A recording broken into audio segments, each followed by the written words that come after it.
खुशी recording studio भिखारी चौराहा Siddharth Nagar UP. Mobile number 8917787570। Amarjeet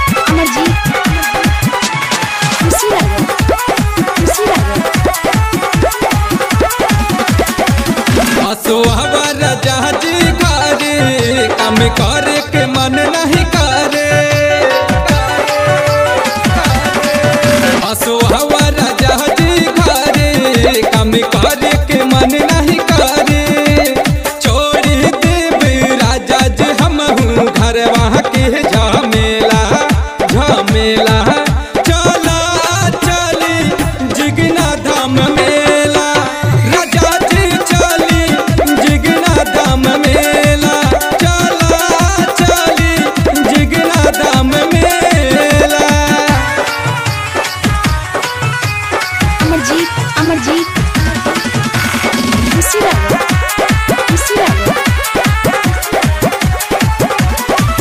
करब दर्शनवा हो मांगब मंगनवा हो। करब दर्शनवा हो मांगब मंगनवा हो। होई सुंदरी हमरो ललनवा हो। होई सुंदरी हमरो ललनवा हो। गौआ जवारी में जिगना धाम के घरी घरी चर्चा होला। हाँ होला।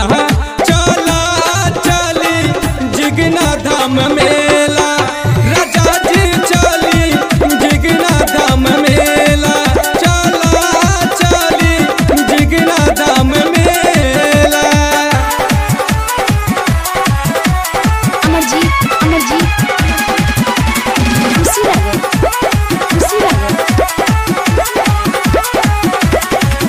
बड़ा बगिया भारी हो मंदिरिया के आरी हो। बड़ा बगिया भारी हो मंदिरिया के आरी हो। लागेला ओही जा मेला हो। लागेला कौन झमेला हो। गावेला गाना धर्म पासवान जीतू राकेश लिखेला लिखेला। चला चली जिगना धाम मेला सैया जी चली जिगना धाम मेला। राजा जी चली जिगना धाम मेला।